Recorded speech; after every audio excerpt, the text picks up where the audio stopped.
وَيَفْعَلُونَ مَا يُؤْمَرُونَ، وہ وہی کرتے ہیں جس کا ان کو حکم دیا گیا ہوتا ہے۔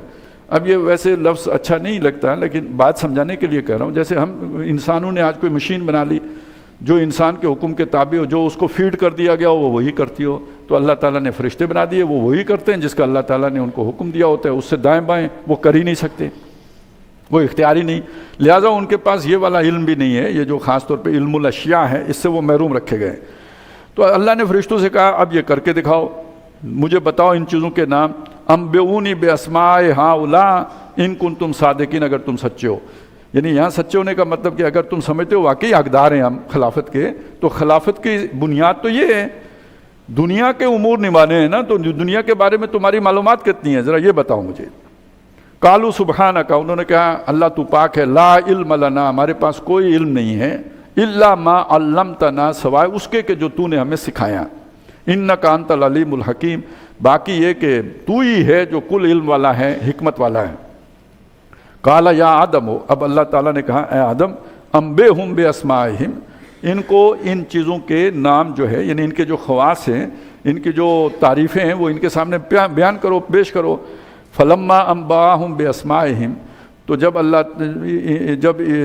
علیہ السلام نے ان کے خواص بیان کر دیے، ان کی جو بھی چیزیں تھیں جو موجود تھیں انہوں نے ساری کیفیات بیان کر دیں۔ قال علم اقل لکم، اب اللہ تعالیٰ نے فرشتوں سے کہا کہ کیا میں نے تم سے کہا نہ تھا، انی عالم و غیب السماوات، کہ میں جانتا ہوں آسمانوں کی اور والارض، زمین کی پوشیدہ باتیں بھی، وعالم، اور میں جانتا ہوں ما تبدون، جو تم ظاہر کرتے ہو، وما کنتم تکتمون، اور وہ بھی جو تم چھپاتے ہو۔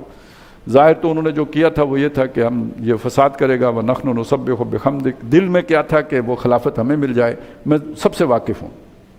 یہ تو ایک سین ہے۔ اب ظاہر ہے یہ یہاں یوں بیان ہو گیا جیسے ابھی اللہ نے آدم بنائے اور اسی وقت یہ سارا کچھ ہو گیا، ایسا نہیں ہے، اس میں بہت بڑا عرصہ گزرا، ہاں اللہ کے اعتبار سے کوئی وقت نہیں گزرا، لیکن جیسے کہ نبی صلی اللہ علیہ وسلم آسمانوں پہ گئے واپس آ گئے، کوئی وقت نہیں گزرا، لیکن دنیا کے اعتبار سے اگر آپ سوچیں تو بہت سارا وقت گزرا ہوگا۔ اسی طرح اللہ کے اعتبار سے تو کوئی وقت اس میں نہیں گزرا، لیکن یہ کہ اگر ہم اپنے حساب ٹائم ٹیبل کے اعتبار سے دیکھیں تو اس میں کروڑوں سال لگ گئے، اور پھر جا کے یہ بات ثابت ہوئی۔ اب ایک نیا سین آیا، یہ بالکل مختلف، یعنی دوسرا سین ہے جو آگے بیان ہو رہا ہے۔ وَإِذْ قُلْنَا لِلْمَلَائِكَةِ، اور یاد کرو جب ہم نے فرشتوں سے کہا اسجدوا لآدم، سجدہ کرو آدم کو، فسجدوا الا ابلیس، سب نے سجدہ کیا سوائے ابلیس کے۔ یہ اب ایک نیا کریکٹر آیا ہے، اور یہ سورہ کاف میں جا کے ہم پڑھیں گے، یہ جن تھا، یہ فرشتہ نہیں تھا۔ کان من الجن ففسق عن امر ربی، لیکن حکم فرشتوں کو دیا گیا تو یہ جن بیچ میں سے کدھر آ گیا؟ تو یہی کہا جاتا ہے کہ یہ بھی عبادت کر کر کے بہت اونچا مقام اس نے حاصل کر لیا تھا، فرشتوں کی صف میں شامل ہو گیا تھا، فرشتہ تھا نہیں۔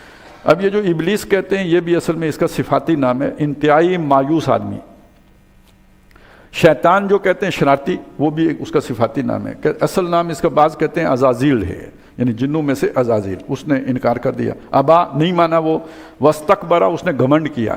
یہ گھمنڈ کیا تھا یہ سورہ اعراف میں آ جائے گا کہ اس کو تو نے مٹی سے بنایا، مجھے آگ سے بنایا، آگ بہتر چیز ہے مٹی کے مقابلے میں۔ تو یہ تو بہت سمجھ میں آنے والی بات نہیں ہے کہ جو کہتر ہے وہ اس کو سجدہ کیا جائے بہتر کی طرف سے، تو میں یہ کام نہیں کر سکتا۔ تو اس نے گھمنڈ کیا، وَكَانَ مِنَ الْكَافِرِينَ۔ ایک معنی اس کا یہ ہے وہ ہو گیا کافر، اور ایک معنی یہ ہے وہ تھا ہی کافر، یعنی وہ اللہ کو معلوم تھا، اللہ کے علم میں تھا، اس کے دل میں جو کچھ خناس ہے وہ اللہ جانتا تھا، اور وہ کفر ہی تھا، لیکن اس کا ظاہر اوپر سے بہت ہی، اب دیکھیے کتنی بڑی نیکی تھی، فرشتہ بن گیا۔ اب آپ بھی بعض لوگوں سے ان کی نیکی ظاہری دیکھ کر دھوکہ کھا سکتے ہیں، میں بھی کھا سکتا ہوں، انسان دنیا میں یہ دھوکے کھاتے ہیں، لیکن اس کسی کا باطن کیا ہے یہ تو جب اللہ کے سامنے پہنچے گا تو پتہ چلے گا نا۔ اب یہ جو تھا، جو بلم بن باورا، کتنا بڑا عالم تھا، کیا مقام اور مرتبہ تھا، اندر سے بعد میں نکلا کیا۔ ابو عمر راہب، جو نبی صلی اللہ علیہ وسلم سے پہلے مدینے کا روحانی پیشوا تھا، آپ صلی اللہ علیہ وسلم کے آنے کے بعد اس کی حقیقت کھلی تو وہ کیا نکلا۔ موسیٰ علیہ السلام کے دور میں جو سامری تھا، کتنا بڑا روحانی بزرگ تھا جس نے جبریل کو دیکھا، اور کسی کو جبریل نہیں نظر آئے، نظر بھی آئے تو کس کو آئے؟ سامری کو آئے۔ تو کوئی اس میں روحانیت تھی تو نظر آئے، پتہ نہیں روحانیت تھی یا روحانیت تھی، کچھ تو تھا کہ جس سے اس نے یہ سارا کچھ دیکھ لیا، لیکن وہ تھا کیا؟ جہنمی، دجال، فریبی۔ تو دجل فریب نیکی کے رستے ہوتا ہے، تو یہ ایسا ہی یہ بھی فریبی تھا، یعنی اس کے اوپر بھی نیکی کا ایک روپ چڑھا ہوا تھا، لیکن اندر سے وہ کافر تھا۔ وَكَانَ مِنَ الْكَافِرِينَ، تھا ہی کافر۔ وَقُلْنَا یا آدم، اور ہم نے کہا اے آدم، اسکن انت و زوجک، سکونت اختیار کرو تم بھی اور تمہاری بیوی بھی۔ اچھا یہ قرآن مجید میں ہم پہلی مرتبہ پڑھ رہے ہیں، لیکن قرآن کی نزولی ترتیب کو دیکھیں تو یہ 7ویں مرتبہ آ رہا ہے، 6 مرتبہ اس سے پہلے مکی قرآن میں آ چکا ہے۔ تو وہ یعنی جو قاری ہے قرآن کا اسے پتہ ہے اس واقعے کی تمام جزیات کا، وہ پہلے آ چکی ہیں۔ تو ہم نے کہا اے آدم اسکن، سکونت اختیار کرو، انت و زوجک، تم بھی اور تمہاری بیوی بھی، الجنہ، وہ جو جنت ہے اس میں۔ یہ اس جنت کے بارے میں اختلاف ہے کہ پہلی بات تو یہ ہے کہ یہ تقریباً اس پہ اتفاق ہے کہ یہ جنت جو ہے وہ جنت الفردوس نہیں ہے جس میں مرنے کے بعد جائیں گے۔ یہ بات اس لیے بتا رہا ہوں کہ وہ جن کو نہیں پتہ ہوتا وہ حیران ہوتے رہتے ہیں کہ نکالا جنت سے، پھر جنت کا لالچ بھی دیا، یہ کیا چکر ہے؟ نکالا مجھ کو جنت سے فریب زندگی دے کر، دیا پھر شوق جنت کیوں؟ یہ حیرانی نہیں جاتی؟ تو وہ حیرانی آپ دور کر دیں، وہ جس جنت کا وعدہ ہے وہ نہیں ہے جس میں آدم تھے۔ یہ اس پر اتفاق ہے، یہ آزمائشی جنت تھی، اس میں مستقل نہیں رہنا تھا۔ بنے کہاں کے لیے تھے؟ وَإِذْ قُلْنَا لِلْمَلَائِكَةِ إِنِّي جَاعِلٌ فِي الْأَرْضِ خَلِيفَةً، یہ ایک عارضی ان کا ایک امتحان کے لیے وہاں پہ رکھا گیا تھا۔ تو یہ وہ جنت نہیں ہے جس میں جانا ہے۔ ایک بات اختلاف کس میں ہے کہ یہ جنت آسمان پر تھی یا زمین پر تھی؟ اکثریت کا خیال یہی ہے آسمان پر تھی، کیونکہ آگے اترو کا اب وہ انہوں نے ترجمہ کیے ہوئے ہیں، اگرچہ کہ اہبتو کا ایک مطلب اترو بھی ہے، ایک مطلب سیٹل ہونا بھی ہے۔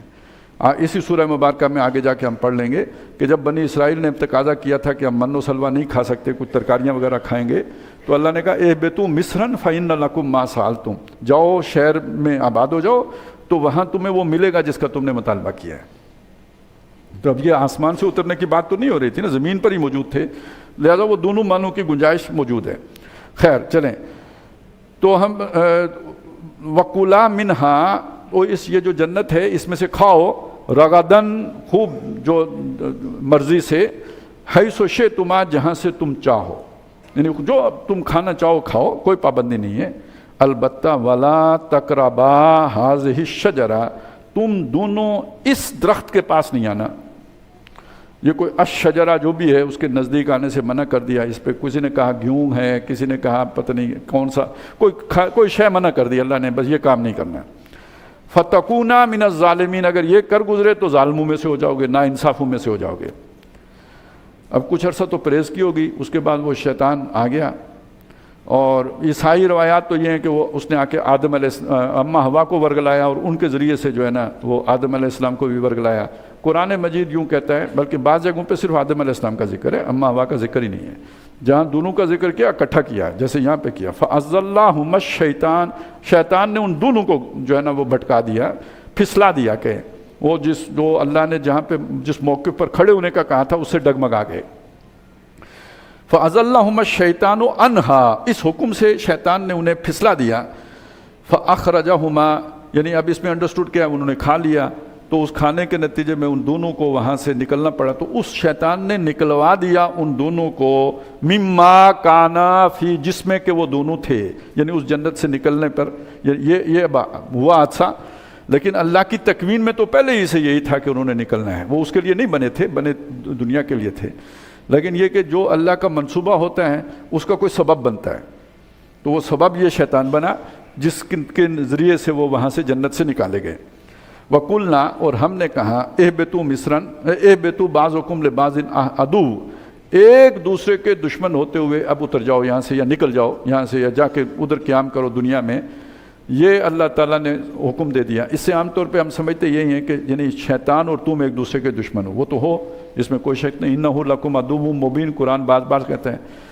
لیکن یہ کہ یہ جو ایک پہلو یہ بھی ہے کہ میاں بیوی سے بھی کہا تو اترو نا، تو یہ اس کا اطلاق اگر ان پہ بھی کریں تو جو میں نے پہلے آپ کے سامنے بات کی تھی کہ یہ دنیا میں جتنے بھی تعلقات ہوتے ہیں، انسان کو سارے دکھ اور غم یہیں سے ملتے ہیں، اسی دائرے کے اندر سے ملتے ہیں۔ وہ کیا ایک ہے نا کہ جو درد ملا اپنوں سے ملا، غیروں سے شکایت کون کرے، تو یہ سارا کچھ ہمیشہ اپنوں ہی سے ہوتا ہے نا۔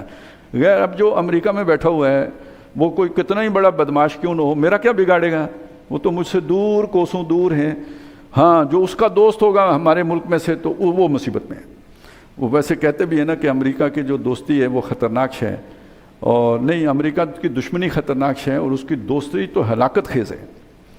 یہ ویسے جس کے وہ ہنری کسنجر کا کہا جاتا ہے کہ اس نے یہ بات کہی ہے، تو اس نے بالفاظ دیگر امریکہ کو شیطان کہا ہے، کیونکہ یہ تو صادق پوری طرح شیطان پہ آتی ہے کہ اگر آپ اس کے دشمن ہیں تو بہرحال شیطان کی دشمنی خطرناک بات ہے، اور اگر آپ اس کے دوست ہو گئے تو پھر یہ ہلاکت ہے، پھر تو آپ کی کوئی بچت نہیں ہے۔ وہ تو پھر آپ کو لے کے سہج گہرے سمندر میں لے کے پھر اب آپ کے سامنے رکھے گا دو آپشن، یا تو میری پیٹھ پر سوار ہو جاؤ میری اب ساری اطاعت کرتے ہوئے، یا پھر سمندر میں ڈوبنے کے لیے تیار ہو جاؤ۔ Between the dual and the deep sea, یہ اس کا آخری جو ہے نا مقام ہوتا ہے، شیطان کی دوستی کا آخری منزل۔ اب آپ جو آج یا کل جو حادثہ ہوا ہے یوکرین کے صدر کے ساتھ، جو کچھ امریکہ میں اس کے ساتھ بیتی ہے، تو اس کے بعد یہ بات بالکل جو ہے نا یقین کے درجے، یہی شیطان کرتا ہے، 100% یہی شیطان بندے کے ساتھ کرتا ہے۔ اِنَّهُ لَكُمْ عَدُوٌّ مُّبِينٌ، واضح طور پر تمہارا دشمن ہے۔ تو وہ تو آخر میں جا کے دشمنی کھلتی ہے، شروع میں تو سجن بن کے آتا ہے، دشمن بن کے تو نہیں آتا ہے۔ وَلَكُمْ فِي الْأَرْضِ مُسْتَقَرٌّ، اور زمین کے اوپر تمہارا ٹھکانہ ہے، وَمَتَاعٌ إِلَىٰ حِينٍ، اور ایک وقت تک کے لیے تمہاری زندگی کا سارا ساز و سامان، وہ جو میں کہتا ہوں نا انکیوبیٹر بنائے ہیں، تو وہ سارا تمہارا یہاں پہ اللہ نے موجود کر دیا ہے۔ اب یہ کہ یہ کام تو ہو گیا، آدم علیہ السلام کو بڑی اس پہ ندامت ہوئی۔ اب یہ دیکھیے، یہ اسے نہیں پتا تھا، کس کو؟ شیطان کو۔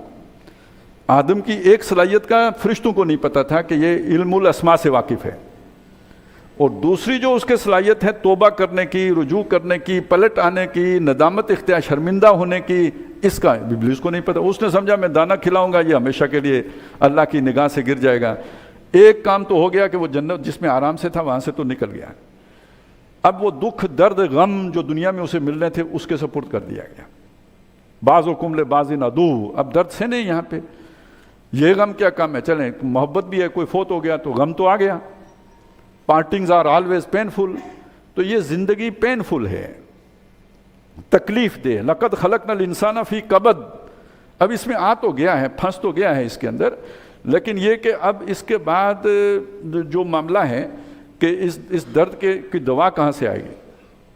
تو وہ جب انسان کے اندر احساس ندامت پیدا ہوا، شرمندگی پیدا ہوئی، تو اللہ تعالیٰ نے اس کا وہ جو ہے نا اس کی رحمت جوش میں آئی، اس نے تھام لیا اسے، وہ ایسا ہو گیا جیسے اس نے جرم کیا ہی نہیں۔ تو آدم علیہ السلام کے یہ جو جذبات تھے، ظاہر ہے اس کے لیے ان کے پاس الفاظ نہیں تھے، الفاظ اللہ نے ان کو عطا کیے، وہ الفاظ ہیں جو سورہ اعراف میں ہم پڑھیں گے، ربنا ظلمنا انفسنا وَإِن لَّمْ تَغْفِرْ لَنَا وَتَرْحَمْنَا لَنَكُونَنَّ مِنَ الْخَاسِرِينَ۔ تو یہاں ان کو صرف کلمات کہا، فَتَلَقَّىٰ آدَمُ مِن رَّبِّهِ كَلِمَاتٍ، تو آدم نے اپنے رب سے کوئی کلمات سیکھ لیے، یعنی اللہ تعالیٰ نے القاء کر دیا آدم کی طرف، فتاب علیہ، تو وہ اس کی طرف متوجہ ہوا، انہ هو التواب الرحیم، بے شک وہ توبہ قبول کرنے والا مہربان ہے۔ قلنا اہبطوا منہا جمیعا، ہم نے کہا اب یہاں سے سب اترو، جاؤ نکلو یہاں سے، فإما یاتینکم منی ھدی، تو جب تمہارے پاس میری طرف سے ہدایت آئے، فمن تبع ھدایا، تو جو کوئی اس ہدایت کی پیروی کرے گا، فلا خوف علیہم ولا ھم یحزنون، نہ اس پر کوئی خوف ہوگا نہ غمگین ہوں گے۔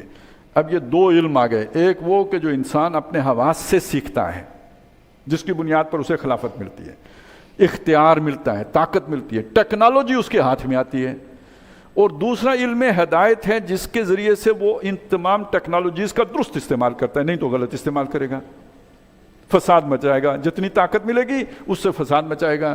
یہ ہدایت کو اس کے ساتھ جوڑ کے چلے گا، اصلاح کرے گا۔ تو اصلاح اور فساد، بناؤ اور بگاڑ، اس کا جو ہے نا بنیاد در حقیقت یہ شے بنی، کون سی؟ کہ جو میری طرف سے ہدایت ہے۔ اچھا، یہ ہدایت انسان کو جو دی جائے گی، ظاہر ہے اس کا ظرف ہوگا تو دی جائے گی نا، یعنی ظرف کا کیا مطلب ہے؟ ایک آپ کے سامنے کوئی بہت بڑا جو ہے نا سمندر ہے پانی کا، تو جتنا آپ کے پاس کوئی برتن ہوگا، بالٹی ہے، جو ڈرم ہے، اتنا ہی آپ بھر سکتے ہیں، اس سے زیادہ نہیں بھر سکتے۔ تو اللہ کے اس بے پایہ علم میں سے کوئی انسان کتنا لے سکتا ہے جتنا اس کا ظرف ہوگا۔ اب آج کے انسان کا ظرف کتنا ہے، ظرف ذہنی کتنا ہے، اور آج سے 1000 سال یا ایون 50 سال پہلے کے انسان کا ظرف ذہنی کتنا تھا، یا 100 سال پہلے والے کا کتنا تھا، یا موسیٰ علیہ السلام کے دور والے انسان کا کتنا تھا۔ تو ظرف کیسے بڑھے گا؟ یہ حواس، یہ والے جو ہیں عقل، اس کی جو جتنا بڑھتا جائے گا اتنا ظرف بڑھتا چلا جائے گا، اور اسی کے مطابق اللہ کی ہدایت کو پانے کا پیمانہ بڑھتا چلا گیا۔ یہی وجہ ہے کہ تورات، انجیل جو سابقہ کتب ہیں، یہ ان میں کامل ہدایت نہیں دی گئی، کیونکہ انسان کا بھی ظرف ہی اتنا نہیں تھا کہ اس کو سارے کو اس کامل ہدایت کو اپنے اندر سمو سکے۔ محمد رسول اللہ صلی اللہ علیہ وسلم کو الہدا دی گئی، اس لیے کہ اب انسان کا ظرف ذہنی اتنا ہو چکا ہے کہ وہ اس کو اپنے ذہن کے اندر سمو سکتا ہے، اور قیامت تک جہاں تک بھی انسان کا علم پہنچے گا یہ قرآن مجید اس کی پیاس بجھانے کے لیے کفایت کرے گا۔ تو یہ ان دونوں علوم کا آپس کا تعلق ہے۔ تو جو اس ہدایت کی پیروی کریں تو ان کے لیے نہ کوئی خوف ہوگا نہ وہ غمگین ہوں گے۔ اب دیکھیے دنیا میں غم بھی ہے، خوف بھی ہے۔ کل کیا ہوگا، یہ جتنی بھی ہماری پریشانی ہوتی ہے، انگزائٹی، یہ خوف کی بنیاد پر ہوتی ہے نا۔ وہ پھر بعد میں ٹینشن کی صورت اختیار کر کے، پھر بلڈ پریشر کی صورت اختیار کر، پھر عارضۂ قلب کی صورت اختیار کر کے، اور پھر آخر میں جناب اس کی بنیاد پر دنیا سے رخصتی کا باعث بن جاتی ہے یہ خوف۔ اور یہ غم کہ جو کچھ ماضی میں ہو چکا، یاد ماضی عذاب ہے یا رب، چھین لے مجھ سے حافظہ میرا۔ تو یہ خوف اور حزن، یہ دو ہی مصیبتیں ہیں جو سب سے بڑا درد دیتی ہیں انسان کو۔ تو اگر اس ہدایت کے تابع ہو جاؤ گے تو اس خوف اور غم سے نجات پا جاؤ گے، اس سے چھٹکارا حاصل کر لو گے، رستگاری مل جائے گی۔ والذین کفروا وکذبوا بآیاتنا، اور جنہوں نے کفر کیا اور جھٹلایا ہماری آیات کو، اولئک اصحاب النار هم فیہا خالدون، وہ دوزخ والے ہیں، ہمیشہ اس میں رہیں گے۔ اب یہ تو اصولی باتیں ان 4 رکوع میں آ گئیں۔ اب یہاں سے تذکرہ شروع ہو رہا ہے اقوام کا، اور خاص طور پر اس قوم کا کہ جس کو اللہ تعالیٰ نے کوئی 2000 سال تک فضیلت دیے رکھی ہے دنیا باقی لوگوں کے اوپر، اور یہ فضیلت ظاہر مخلوق ساری اللہ کی ہے، کالا ہو گورا ہو، اور مشرق کا رہنے والا ہو مغرب کا رہنے والا ہو، سب آدم کی اولاد ہیں، اللہ کی مخلوق ہیں، سب سے اللہ کو یکساں پیار ہے۔ یہاں جس فضیلت کا ذکر ہے وہ ایک اضافی ذمہ داری ہے، یعنی یہ کہ جیسے ہم کوئی بھی معاملہ چلانے کے لیے کسی کو کوئی ذمہ داری سونپ دیتے ہیں کہ آپ نے یہ انتظام کرنا ہے، چائے پلانی ہے، دریاں بچھانی ہیں، آپ نے ساؤنڈ سسٹم کو دیکھنا ہے، آپ نے امامت کرنی ہے۔ اب امامت جس نے کرنی ہے اس کی کتنی بڑی ذمہ داری ہے، سب سے بڑی ذمہ داری تو اس کی ہوگی۔ تو اس ذمہ داری کا تعلق اس سے ہے کہ اس نے اپنا حفظ پکا رکھنا ہے، یہاں پہ موجود رہنا ہے۔ کوئی اور اپنا وضو توڑ کے آگے پیچھے نکل جائے خیر خیریت ہے، لیکن امام صاحب تو اپنا وضو برقرار رکھنا ہے اور اپنا حفظ بھی پکا رکھنا ہے۔ تو یہ ان کی اضافی ثواب ان کو اس اضافی ڈیوٹی کے بدلے میں ملے گا۔ تو یہ اللہ تعالیٰ نے اضافی ذمہ داری بنی اسرائیل کو دے رکھی تھی، مخلوق خدا کو اللہ کے رستے پر ڈالنے کی ذمہ داری یہ ان کی تھی، امامت ان کو دی تھی اللہ نے۔ اور یہ اس قوم کا ذکر ہے۔ اور اب یہ سارا جو یہاں سے لے کے 15ویں رکوع تک مضمون چلا گیا ہے نا، یہ در حقیقت یہ ثابت کرنے کے لیے ہے کہ تم وہ ذمہ داری ادا کرنے میں ناکام ہو گئے ہو،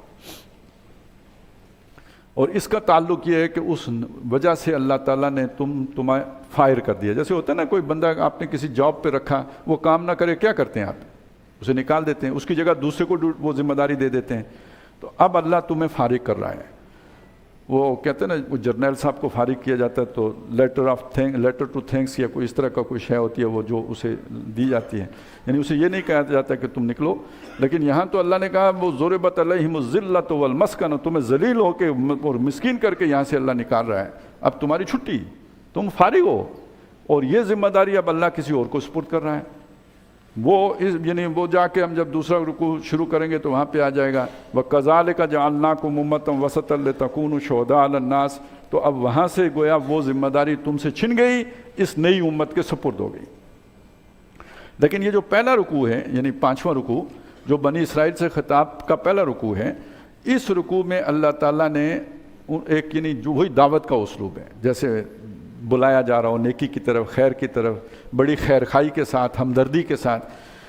تو یا بنی اسرائیل، اے اسرائیل کے بیٹو، اسرائیل کون ہے؟ یعقوب علیہ السلام، اور ان کے بیٹے ہیں 12 جو بیٹے تھے، جن میں سے ایک یوسف علیہ السلام بھی ہیں، یہ بنی اسرائیل کہلاتے ہیں، جو 12 قبیلے بن گئے بعد میں۔ اذکروا نعمتی، میری وہ نعمت یاد کرو، التی انعمت علیکم، جو میں نے تمہارے اوپر کی ہے۔ کون سی نعمت؟ نعمت ہدایت۔ ان میں نبی آتے ہی رہے، اللہ کا پیغام انہیں دیتے ہی رہے، یہ جو نعمت ہدایت میں نے تمہیں دی، وَأَوْفُوا بِعَهْدِي، اور میرا عہد پورا کرو، یعنی عبادت کے تقاضے پورے کرو، یعنی یہ کہ یہ جو پیغام تمہارے پاس ہے اسے دوسروں تک پہنچاؤ، یہ تمہاری ذمہ داری تھی، یہ میرا عہد تھا جو تم نے نبھانا ہے۔ اوف بعہدکم، میں اپنا عہد تمہارے ساتھ نبھاؤں گا، تمہاری مدد کروں گا، تمہاری حفاظت کروں گا، یہ میرے ذمے ہے، تمہارے ذمے جو ہے تم وہ پہلے پورا کرو۔ اذکرونی اذکرکم، تم میرا ذکر کرو میں تمہارا ذکر کروں گا۔ اور یہ کئی جگہوں پہ اس طرح کا ہے، تم یہ کرو میں تمہارے ساتھ ہوں۔ ان تنصر اللہ ینصرکم، تم اللہ کی مدد کرو اللہ تمہاری مدد کرے گا۔ یہاں بھی وہی بات ہے، تم اللہ کا عہد پورا کرو، ایاک نعبد و ایاک نستعین، پڑھ کے ہی نہیں بلکہ یہ کہ عمل کر کے ثابت کرو، اپنے کردار سے اس کو نبھاؤ۔ تو بدلے میں لوگوں سے بچانا میرا کام ہے، یہ تمہیں پناہ دینا تمہاری حفاظت کرنا میرا کام ہے، میں تمہارا عہد پورا کروں گا۔ وَإِيَّايَ فَارْهَبُونَ، مجھ سے ڈرو، لوگوں سے نہ ڈرو، مجھ ہی سے میرا ہی تقوی اختیار کرو، مجھ ہی سے ڈرو۔ وَآمِنُوا بِمَا أَنزَلْتُ، اور ایمان لاؤ اس پہ جو میں نے نازل کیا ہے۔ وہ جو شروع میں آیا تھا رکوع میں، ایک وہ جو پہلے نازل کیا تھا اس پر بھی ایمان رکھو، لیکن ایک اب میں نازل کر رہا ہوں قرآن مجید، اس پر بھی ایمان لاؤ۔ دونوں کی سورس تو ایک ہی ہے نا، اللہ ہی کا کلام ہے، تو یہ تم تفریق نہیں کر سکتے کہ تورات کو مانو اور قرآن کو نہ مانو، تو اس کو بھی مانو۔ وَآمِنُوا بِمَا أَنزَلْتُ مُصَدِّقًا لِمَا مَعَكُمْ، یہ تمہارے والے کی مخالفت کرتا ہوا نہیں آیا بلکہ اس کی تصدیق کرتا ہوا آیا ہے۔ وَلَا تَكُونُوا أَوَّلَ كَافِرٍ بِهِ، اور تم اس کے پہلے کافر نہ بننا۔ کوئی ناسمجھ قوم اگر نہ مانے تو علیحدہ بات ہے، تم تو اللہ والے ہو، تم ہی اللہ کی بات کو نہ مانو تو اس سے بڑا ظلم کوئی نہیں ہوگا۔ وَلَا تَشْتَرُوا بِآيَاتِي ثَمَنًا قَلِيلًا، اور میری آیتوں کو تھوڑے مولوں کے عوض، دنیا کے حقیر فائدوں کے عوض مت بیچو۔ یہ وہ آیت ہے اولئک الذین اشتروا الضلالۃ بالہدیٰ، وہ نہ بنو۔ یہ کیوں؟ یعنی یہ کہ اگر فرض کریں، مسئلہ کیا ہے؟ مسئلہ یہ ہے کہ وہاں بنی اسرائیل کے اندر کوئی بہت بڑا عالم ہے، گدی ہے اس کے پاس، اب اگر وہ اسلام قبول کر لیتا ہے تو یہاں تو وہ گدی، اس پر پہلے ہی ابو بکر بیٹھے ہوئے ہیں، عمر بیٹھے ہوئے ہیں، محمد رسول اللہ بیٹھے ہوئے ہیں، ٹھیک ہے، وہ حیثیت تو اس کو ملنی نہیں ہے یہاں پہ۔ اب وہ اس کی وہ گدی وہ رکاوٹ بن گئی کہ وہ اسلام قبول کرے، تو اس نے اسلام کو بیچ دیا نا، خریدا کیا؟ گدی۔ یا کہیں کوئی کسی دربار میں وزیر ہے یا کوئی بادشاہ ہے، ہرکل ہے، جب ہرکل کا مکالمہ ہوا اور اس نے ابو سفیان سے مختلف سوالات کر کے نبی صلی اللہ علیہ وسلم کی چھان بین کی، تو اسے احساس ہو گیا کہ یہ وہی نبی ہیں جن کا ذکر ہماری کتابوں میں ہے، وہ خود عالم تھا، پتہ لگ گیا، اور اس کی کوشش یہ تھی کہ پورا دربار مسلمان ہو جائے، میری بادشاہی انٹیکٹ رہے اور ہم سارے کل کے کل اسی پوزیشن میں اسلام قبول کر لیں۔ لیکن جب اس نے دیکھا منظر اور اسے لگا کہ میں نے اگر اسلام قبول کر لیا تو یہ تو مجھے چیر پھاڑ دیں گے، بادشاہی ختم، رتبہ چھوڑنا پڑے گا، وہ بادشاہی وہ دنیا کا وہ حقیر مول تھا جس کے عوض اس نے اسلام کو بیچا۔ تو جب ہم حقیر مول بولتے، میں نے وضاحت اس لیے کی کہ عام طور پہ ذہن میں یہی آتا ہے کہ وہ جو تعویذ لکھ کے بیچتے ہیں تو شاید وہی اللہ کی آیات بیچتے ہیں۔ نہیں، آپ دنیا کے جس فائدے کی خاطر ہدایت کو پس پش ڈالتے ہیں وہی حقیر مول ہے۔ آخر چند روزہ زندگی کے فائدہ ہے نا جس کے لیے آپ نے اللہ کی کتاب کو پیٹھ کے پیچھے پھینک دیا ہے۔ تو وَلَا تَشْتَرُوا بِآيَاتِي ثَمَنًا قَلِيلًا، میری آیات کو دنیا کے ان چھوٹے چھوٹے فائدوں کے عوض پیٹھ کے پیچھے نہ ڈالو۔ وَإِيَّايَ فَاتَّقُونِ، اور مجھ ہی سے ڈرو۔